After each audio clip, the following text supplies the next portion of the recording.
सबसे पहले बात करेंगे पाकिस्तान की, उस पाकिस्तान की जो तीव्र गति से टेरर चैंपियन बनता जा रहा है और उससे भी ज्यादा तीव्र गति से झूठ बोलने का चैंपियन बनता जा रहा है। भारत से हार के बाद पाकिस्तान की टीम क्रिकेट की चैंपियंस ट्रॉफी से तो बाहर हो गई है, लेकिन वहां के प्रधानमंत्री अपने मुल्क को चैंपियन बनाने का ख्वाब देख रहे हैं, ख्वाहिशें पाल रहे हैं, वो भी अपने हालात देखे बिना अपने देश की कंगाली पर गौर किए अपना नाम बदलने का दावा तक कर रहे हैं। हो सकता है कि पाकिस्तान के प्रधानमंत्री शहबाज शरीफ के बयान वाला ये वायरल वीडियो आप तक फॉरवर्ड होते हुए भी पहुंच गया होगा। हो सकता है आपने शहबाज का नाम बदलने वाला बयान पहले भी सुन लिया होगा, लेकिन इसका विस्तृत विश्लेषण आपने नहीं देखा होगा। सत्ता में आज शहबाज शरीफ की आंखों से चैंपियन वाली फर्जी पट्टी हम हटाएंगे। 7 कुंजियों के जरिए पाकिस्तान में मची अफरा तफरी को आपके सामने रखेंगे। पहली कुंजी शहबाज शरीफ के बयान वाली है, जिसके आधार पर इन्हें आप हवाबाज शरीफ भी कह सकते हैं। नोट करने वाली बात यह है कि यहाँ पर नाम बदला नहीं गया है, बल्कि उनकी हरकतें और उपलब्धियां कुछ इसी तरह का इशारा कर रही हैं। इसके आंकड़े चौंकाने वाले जरूर हैं। शहबाज शरीफ की ख्वाहिश तो भारत से बराबरी करने की है, लेकिन क्या आप जानते हैं पाकिस्तान की जीडीपी, सैन्य शक्ति, तकनीक में भारत से वो कितना पीछे है और भारत तक पहुंचने में उसे कितने वर्ष लग जाएंगे? वो भी तब जब इस वक्त से पाकिस्तान आतंक छोड़कर विकास के रास्ते पर चलना शुरू कर दे। इसके आंकड़े हम आपको आगे दिखाएंगे। पाकिस्तान में भारत की बालाकोट स्ट्राइक के 6 वर्ष हो चुके हैं। इस अवसर पर भी पाकिस्तान सबक नहीं ले रहा है, बल्कि साजिश रच रहा है। सोशल मीडिया को हथियार बनाकर भारत के खिलाफ दुष्प्रचार कर रहा है। इसकी कहानी भी हम आपको बताएंगे। पाकिस्तान में चैंपियंस ट्रॉफी चल रही है। दुनिया के बड़े बड़े देशों के खिलाड़ी, कोच, टीम स्टाफ पाकिस्तान के होटल में ठहरे हैं और वहां आतंकी साजिश का अलर्ट जारी हो चुका है। शहबाज शरीफ की सेना और पुलिस सतर्क है। सुरक्षा को लेकर उनकी साख दांव पर है। पाकिस्तान की सुरक्षा पर दुनिया कितना भरोसा करेगी, ये तो बड़ा सवाल है, लेकिन कई पाकिस्तानी सुरक्षा कर्मियों की सोच अभी भी गुंडे वाली है, भारत विरोधी है, जिसका सबूत क्रिकेट स्टेडियम में भी देखने को मिला, जब तिरंगा लहरा रहे क्रिकेट फैंस के साथ पाकिस्तानी सुरक्षा कर्मी ने बदसलूकी की। जब क्रिकेट की बात हो रही है तो ये भी जान लीजिए कि पाकिस्तान की क्रिकेट टीम इस वक्त कितने बुरे दौर से गुजर रही है। चैंपियंस ट्रॉफी से बाहर होने के बाद टीम रिजवान पर एक्शन वाली तलवार लटक रही है। पाकिस्तान की तमाम मूर्खता और व्यस्तता के बीच ग्वादर का गधों वाला कसाई खाना भी ट्रेंडिंग है। जिस गवादर को चीन पाकिस्तान दुबई जैसा बनाने चले थे, वो गधों का पहला कसाई खाना बन चुका है। जीडीपी की बात करें तो भारत की जीडीपी $3.7 ट्रिलियन है। पाकिस्तान की जीडीपी $375 बिलियन है। एक्सपर्ट्स के अनुसार पाकिस्तान को भारत की बराबरी करने में 50 वर्ष लग जाएंगे। बात सिर्फ जीडीपी की ही नहीं है, सैन्य शक्ति में भी पाकिस्तान फिसड्डी है। भारत की ग्लोबल फायर पावर रैंकिंग 4 है, जबकि पाकिस्तान 9वें स्थान पर विराजमान है। जबकि रक्षा बजट पर हमेशा पाकिस्तान का फोकस रहा है। एक अनुमान के अनुसार सैन्य शक्ति में भारत की बराबरी करने में 40 से 50 वर्ष लग जाएंगे। तकनीक और स्टार्टअप को ही अगर देख लीजिए तो भारत में 100+ यूनिकॉर्न स्टार्टअप्स हैं, जबकि पाकिस्तान में एक भी नहीं है। बराबरी करने में यहां भी 40 से 50 वर्ष लग जाएंगे। भारत की साक्षरता दर 77% है, पाकिस्तान की साक्षरता दर 59% है। शिक्षा और मानव विकास के तमाम पैमानों पर भारत से बराबरी करने में पाकिस्तान को 30 से 40 वर्ष लग जाएंगे। औद्योगिक और उत्पादन क्षमता में भी भारत मैन्युफैक्चरिंग सेक्टर में टॉप 5 पर है, जबकि पाकिस्तान इस रेस में कहीं दिखता ही नहीं है। इसमें बराबरी करने में 40 से 50 वर्ष लग सकते हैं। चैंपियंस ट्रॉफी में क्रिकेट की पिच पर टीम रिजवान का फ्लॉप शो चल रहा है, लेकिन कट्टरपंथ की पिच पर टॉप शो जारी है। चैंपियंस ट्रॉफी में पाकिस्तान अपने ही घर में हारा, लेकिन आतंकी गतिविधि वाला स्कोर बड़ा होता जा रहा है। बड़ी साजिश का अलर्ट भी है। दुबई में पाकिस्तान भारत से हारा, वहीं पाकिस्तान में विदेशी फैंस के अपहरण का षड्यंत्र चल रहा है। यह अलर्ट पाकिस्तान की एजेंसी ने ही जारी किया है। पाकिस्तान चैंपियंस ट्रॉफी से बाहर है, जबकि आतंकी पिच वाले चौके छक्के देखिए। पाकिस्तान में मौजूद विदेशी खिलाड़ियों पर खतरा है। पाकिस्तान की क्रिकेट टीम की हालत यह है कि बांग्लादेश से जीतने के बावजूद वापसी की उम्मीदें धुल चुकी हैं। वहीं पाकिस्तान की पुलिस और सेना के लिए आतंकी साजिशों से निपटने में उनके पसीने छूट रहे हैं। पाकिस्तान क्रिकेट टीम के बल्लेबाजों से रन नहीं बन रहे हैं, वहीं पाकिस्तान में आतंकी हथियार लेकर घूम रहे हैं, हमले कर रहे हैं। पाकिस्तान को बार बार आतंकिस्तान क्यों कहा जा रहा है, ये भी जानिए। क्यों पाकिस्तान में विदेशी खिलाड़ियों पर आतंकी खतरा है, इसे हाल की कुछ घटनाओं से आइए आपको बताते हैं। आज से 4 दिन पहले 21 फरवरी को पाकिस्तानी सेना ने पाकिस्तान में 6 आतंकियों को मार गिराया था। जनवरी 2025 में आतंकी घटनाओं में अचानक वृद्धि हुई है। दिसंबर 2024 की तुलना में 42% ज्यादा आतंकी हमले हुए हैं। हाल ही में पाकिस्तान में 74 आतंकी वारदात हुई हैं। 74 आतंकी घटनाओं में 91 लोगों की मौत हो चुकी है। खैबर पख्तूनख्वा में 27 आतंकी हमलों में 19 मौतें हुई हैं। खैबर पख्तूनख्वा के जनजातीय इलाकों में 19 हमले और 46 मौत हुई हैं। एक तरफ पाकिस्तान में आतंकी हमले हो रहे हैं, टेरर अलर्ट जारी किए जा रहे हैं, वहीं पाकिस्तान के कई सुरक्षाकर्मी आतंकियों को नहीं देख रहे हैं बल्कि क्रिकेट फैंस के साथ बदसलूकी कर रहे हैं। सोशल मीडिया पर एक वीडियो तेजी से वायरल हो रहा है। इस वीडियो में यह देखा जा सकता है कि पाकिस्तानी फैन स्टेडियम में भारत के झंडे को फहरा रहा है। यह वीडियो ऑस्ट्रेलिया बनाम इंग्लैंड मैच के दौरान का बताया जा रहा है। लाहौर के गद्दाफी स्टेडियम में पाकिस्तानी फैन भारतीय तिरंगे को लहरा रहा है। नमस्कार, आपके साथ मैं हूं सुमेरा खान। सत्ता के सभी न्यूज मित्रों का स्वागत है। सबसे पहले सत्ते पे सत्ता, यानी 7 खबरें और दिलचस्प जानकारियां। आज दिल्ली में सीएजी रिपोर्ट पर जबरदस्त संग्राम देखने को मिला। दिल्ली विधानसभा में रिपोर्ट पेश की गई जिसमें शराब घोटाले में 2003 करोड़ के नुकसान की बात कही गई है। इस रिपोर्ट को पेश करने के बाद हंगामा हुआ। आम आदमी पार्टी के 21 विधायकों को सस्पेंड भी किया गया। इस रिपोर्ट में क्या है आपको बताएंगे। इस खबर पर हमने फुल सियासी एक्शन वाली रील भी तैयार की है। दिल्ली में हार के बाद अरविंद केजरीवाल पंजाब से राज्यसभा जा सकते हैं। सूत्रों के हवाले से ये बड़ी खबर है। बताया जा रहा है कि पंजाब से आप सांसद संजीव अरोड़ा केजरीवाल के लिए अपनी राज्यसभा सीट छोड़ सकते हैं। इस खबर पर भी हर अपडेट आपको देते रहेंगे। सत्ता के आज पाकिस्तान के प्रधानमंत्री शहबाज शरीफ की हवाबाजी वाले दावों की पोल भी खोलेंगे। कुछ आंकड़ों के साथ आपको बताएंगे कि शहबाज के भारत विरोधी सपने हकीकत से कैसे 40 से 50 वर्ष पीछे हैं। सत्ता की 7 कुंजी के जरिए शहबाज शरीफ के पाकिस्तान की हालत का विश्लेषण करेंगे। चैंपियंस ट्रॉफी से बाहर होने के बाद कैसे पाकिस्तान आतंक का चैंपियन बनता जा रहा है, ये भी बताएंगे। सत्ता के न्यूज मित्रों को एक अपडेट दे दें। आज दिल्ली सिख दंगा केस में कांग्रेस नेता सज्जन कुमार को उम्र कैद की सजा सुनाई गई। राउज एवेन्यू कोर्ट ने सजा का ऐलान किया। 1984 में पिता पुत्र की हत्या हुई थी। पीड़ित परिवार को 41 साल बाद इंसाफ मिला है। महाराष्ट्र के बुल्ढाणा में सरकारी गेहूं ने 300 लोगों को गंजा कर दिया। ये दावा किसी और ने नहीं बल्कि एक पद्मश्री डॉक्टर ने किया है। इसका सच क्या है, इसका पंजाब हरियाणा वाला कनेक्शन क्या है और गेहूं में सेलेनियम कैसे आपको गंजा कर सकता है, ये भी बताएंगे। सत्ता की सेहत वाली कुंजी में इसकी पूरी जानकारी आपको देंगे। कल महाशिवरात्रि है। इससे पहले महाकुंभ में श्रद्धालुओं का सैलाब है। आखिरी स्नान के लिए बड़ी संख्या में लोग संगम नगरी पहुंच रहे हैं। अयोध्या और काशी में भी भक्तों की भारी भीड़ देखी जा रही है।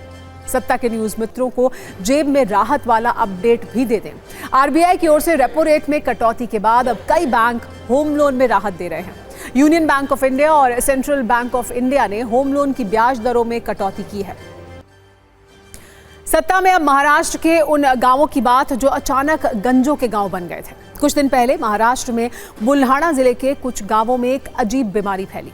ऐसी बीमारी जिससे लोग चुटकियों में गंजे होने लगे। पूरे इलाके में दहशत फैल गई। हर कोई बस यही जानना चाहता था कि ये गंजेपन वाली बीमारी आखिर है क्या। अब एक रिसर्च में इसका जवाब मिल गया है। पद्मश्री डॉक्टर हिम्मतराव बावस्कर ने अपनी रिपोर्ट में यह बड़ा दावा किया है। उन्होंने गंजेपन के लिए सरकारी राशन डिपो से मिलने वाले गेहूं को एक बड़ी वजह बताया है। दावा यह है कि इलाके के लोग जिस गेहूं को खा रहे थे उसमें एक रासायनिक तत्व की मात्रा बहुत ज्यादा थी। इस खनिज का नाम है सेलेनियम। दावा है कि राशन डिपो पर मिलने वाले गेहूं में सामान्य से 600 गुना ज्यादा सेलेनियम था। डॉक्टर बावस्कर का यह भी कहना है कि इस तरह के गेहूं की सप्लाई आमतौर पर पंजाब और हरियाणा से होती है। ये जानकारी हैरान करने वाली है। गेहूं की वजह से गंजा होने की खबर किसी को भी चिंता में डाल सकती है। जो महाराष्ट्र में लोगों के साथ हुआ वो कहीं भी हो सकता है। बुल्ढाणा में गंजेपन वाली बीमारी का ऐसा कहर बरपा था कि कई लोगों की शादियां टूटने की नौबत आ गई। किसी ने खुद अपना सिर मुंडवा लिया तो किसी ने पढ़ाई तक छोड़ दी। दरअसल इस रहस्यमयी बीमारी का असर 18 गांवों में दिखा, जहां करीब 300 लोग अचानक गंजे हो गए थे। गंजेपन वाली इस बीमारी का असर सबसे ज्यादा महिलाओं पर हुआ। एक दिन सिर में खुजली होती, अगले दिन से बाल झड़ने लगते और 3 दिन में ही इंसान पूरी तरह गंजा हो जाता है। सत्ता में हमने इस पर आपको एक रिपोर्ट भी दिखाई थी। हालत ये थी कि लोग अपने बालों को हाथ लगाने से डर रहे थे और तब से वहां लोग इसी डर में जी भी रहे थे, जिसके बाद प्रशासन एक्टिव हुआ, लोगों के सैंपल लिए गए, तमाम तरह की जांच की गई और जांच में जो सामने आया उसके मुताबिक प्रभावित लोगों के खून में सेलेनियम का स्तर सामान्य से 35 गुना तक ज्यादा मिला। यूरिन में सेलेनियम की मात्रा 60 गुना ज्यादा मिली। वहीं बालों में ये सामान्य से 150 गुना ज्यादा मिला।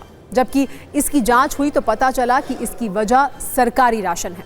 दावा यह है कि इस गेहूं की सप्लाई आमतौर पर पंजाब और हरियाणा से होती है। हालांकि यहां यह भी साफ कर देना जरूरी है कि इस गेहूं में किसी तरह की बाहरी मिलावट या जहर का जिक्र नहीं है, बस था तो ज्यादा सेलेनियम वाला संकट। पहले आप सिर्फ 60 सेकंड में इस जांच रिपोर्ट पर डॉक्टर हिम्मतराव बावस्कर का दावा सुनिए, फिर सरल भाषा में सेलेनियम वाली पूरी जानकारी भी हम आपको देंगे।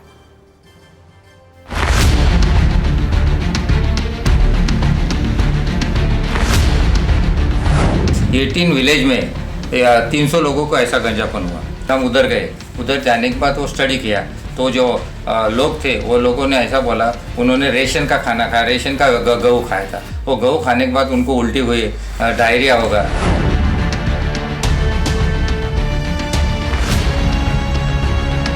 बाद में 1-2 दिन के बाद वो या उनके हेयर जो है ना, वो के बाल आपोआप झड़ने लगे। वो उखाड़ के तो वो पेन नहीं होता था। उनका ब्लड, उनका यूरिन, उनके बाल और वहाँ का रेशन, वो जो गेहूँ था रेशन का, वो इधर चेक करने लाया। और वहाँ जो ज़मीन में पिकते हैं गेहूँ, वो भी इधर लाए। तो उसमें ऐसा कंक्लूजन निकाला, उनके गेहूँ में, यूरिन में, ब्लड में और हेयर में सेलेनियम के कंटेंट 1000 टाइम हाई है।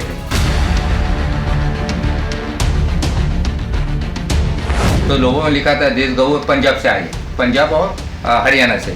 फिर हमने स्टडी किया पंजाब में क्या होता है।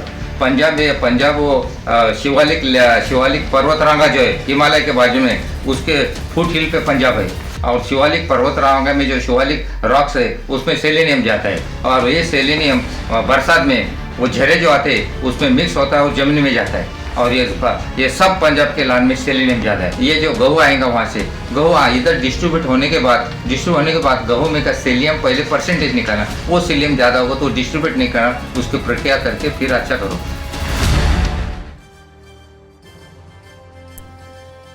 जिस सेलेनियम को लोगों के गंजेपन का कारण बताया जा रहा है, हो सकता है इससे पहले आपने उसके बारे में ना सुना हो। इसीलिए ये जानना ज़रूरी है कि ये सेलेनियम आखिर है क्या। दरअसल सेलेनियम एक रासायनिक तत्व है जो मिट्टी, पानी और कुछ खाद्य पदार्थों में प्राकृतिक तौर पर मौजूद होता है। हमारे शरीर को भी इसकी ज़रूरत होती है, लेकिन शरीर को इसकी बहुत कम मात्रा में ज़रूरत होती है। एक व्यक्ति अगर एक दिन में 0.055 मिलीग्राम सेलेनियम खाता है तो वो काफ़ी होता है, जो हमें आमतौर पर अंडे, चिकन, दाल और पनीर जैसे खाने में मिल जाता है। ये निश्चित मात्रा में सेलेनियम शरीर के लिए ज़रूरी है। ये हमारी पाचन क्रिया को सही रखने के लिए ज़रूरी है, तो वहीं ये कई तरह के कैंसर से भी हमें बचाता है। अगर शरीर में इसकी मात्रा ज़्यादा हो जाए तो खतरे भी बड़े हैं। इससे पाचन क्रिया बिगड़ सकती है, अचानक बाल झड़ने शुरू हो सकते हैं, जैसे महाराष्ट्र में लोगों के साथ हुआ। इसके अलावा जोड़ों में दर्द की शिकायत हो सकती है। ये सवाल भी ज़रूरी है कि गेहूं में कितना सेलेनियम होना चाहिए।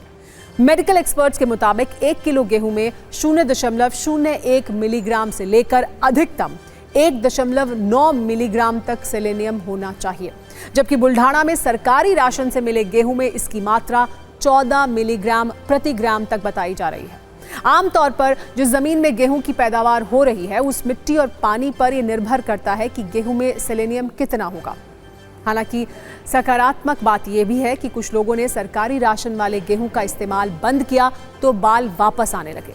अब जांच रिपोर्ट के बाद गेहूं की सप्लाई को लेकर राजनेता भी एक्शन में दिख रहे हैं। मामले की पूरी जांच और कार्रवाई की बात हो रही है।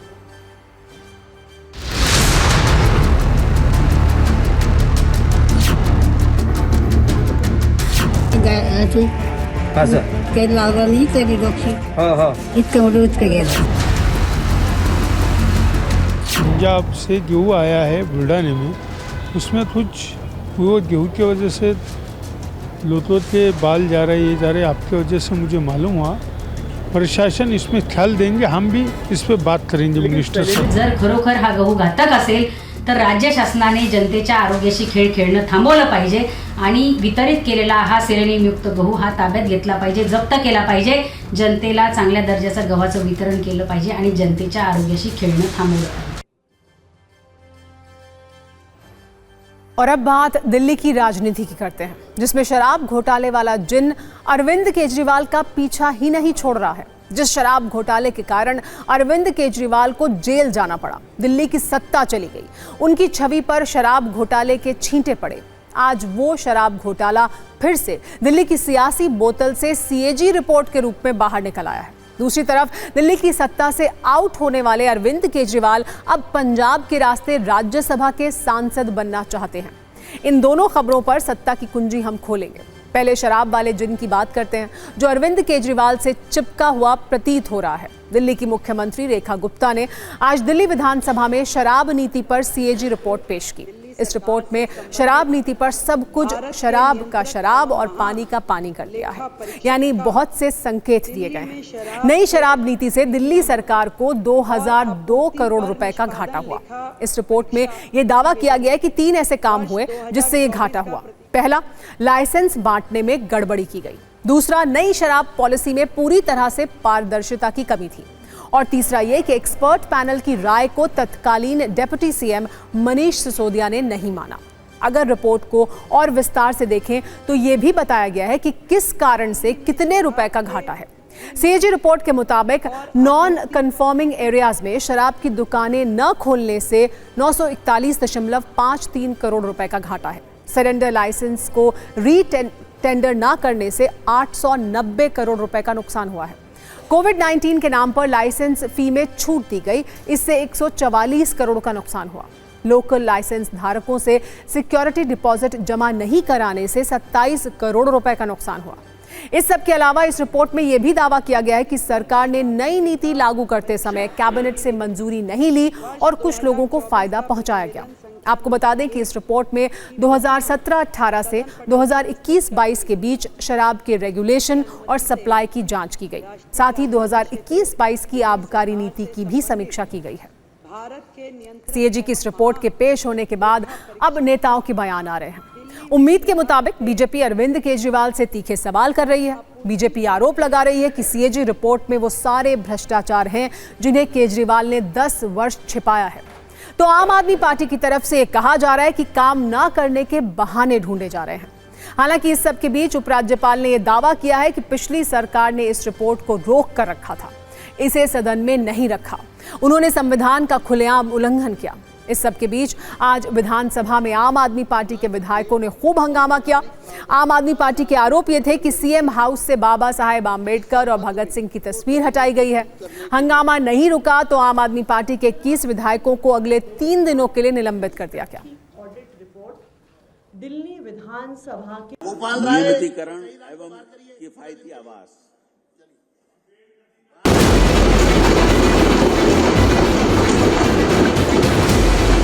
दिल्ली में शराब के विनियम और आपूर्ति पर निष्पादन लेखा परीक्षा प्रतिवेदन वर्ष 2024 का प्रतिवेदन संख्या नंबर 1 की प्रतियां सदन पटल पर प्रस्तुत करती हूं. मैं इस बात से बहुत पीड़ित हूं कि सीएजी रिपोर्ट को दबा दिया गया और पिछली सरकार ने इस रिपोर्ट को सदन में प्रस्तुत न करके संवैधानिक प्रावधानों का जानबूझकर उल्लंघन किया. पेज नंबर 130 पर लिखा गया 2,002.68 करोड़ का करीब दिल्ली सरकार को नुकसान हुआ है. लेकिन ये जो कट्टर बेईमान सरकार थी, जो कट्टर बेईमान लोग थे, ये लोग उस कोरोना के अंदर शराब नीति बना रहे थे. 2 साल से इन्होंने सारी एजेंसियों को लगाया, ईडी को लगाया, सीबीआई को लगाया. 2 साल से हजारों छापे मारे गए, सारे जेल में डाल दिए गए, सारे जगह जांच कर ली, कुछ नहीं मिला आज तक. भारतीय जनता पार्टी केवल काम से बचने के लिए नए नए हथकंडे ढूंढ रही है, बहाने ढूंढ रही है। सीएजी सत्ता पक्ष नहीं लिखता, ऑडिटर जनरल लिखता है और उसकी रिपोर्ट ले होती है टेबल पर। तो इसमें क्या पॉलिटिक्स है? पॉलिटिक्स तो ये है कि इससे ध्यान डाइवर्ट करने के लिए कभी जो है अम्बेडकर जी का नाम ले लो, कभी भगत सिंह जी का नाम ले लो, कोई चीज ये ले आए। डर सीएजी का ही है। सीएजी रिपोर्ट ये भी बताती है कि अगर ये पॉलिसी दिल्ली में ठीक तरीके से इम्प्लीमेंट होती तो दिल्ली की एक्साइज रेवेन्यू 4,108 करोड़ से बढ़कर 8,911 करोड़ तक पहुंच जाता। अगर आप इस सीएजी रिपोर्ट के चैप्टर 5 पेज 44 पे देखिएगा तो ये बताते हैं कि 28% से ज़्यादा भ्रष्टाचार ये शराब के ठेकेदार कर रहे थे। लगभग 4,004 करोड़ रुपए का लॉस हुआ है रेवेन्यू को अरविंद केजरीवाल जी के इस अपने दोस्तों को शराब काम देने से।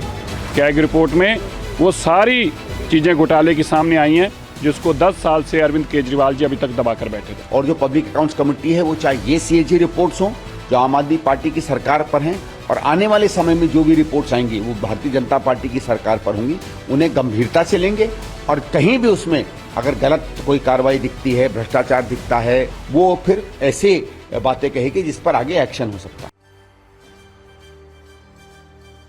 सत्ता भी गई और शराब घोटाले में संकट भी बढ़ता ही जा रहा है। केजरीवाल की परेशानी कम होने का नाम नहीं ले रही है। हालांकि इन सब के बीच अरविंद केजरीवाल राज्यसभा सांसद बनने की कोशिश में लगे हुए हैं। विपक्ष दावा कर रहा है कि पंजाब से राज्यसभा सांसद संजीव अरोड़ा की सीट खाली करवाकर खुद राज्यसभा जा सकते हैं। हालांकि आम आदमी पार्टी इससे इनकार कर रही है और उनका दावा यह है कि विपक्ष ये अफवाह फैला रहा है। हालांकि हमारे संवाददाता को सूत्रों से जो जानकारी मिली है उसके मुताबिक पंजाब से राज्यसभा सांसद संजीव अरोड़ा इस्तीफा दे सकते हैं। उनकी जगह अरविंद केजरीवाल राज्यसभा के लिए चुने जा सकते हैं। इसके बाद संजीव अरोड़ा लुधियाना वेस्ट से विधानसभा का उपचुनाव लड़ सकते हैं।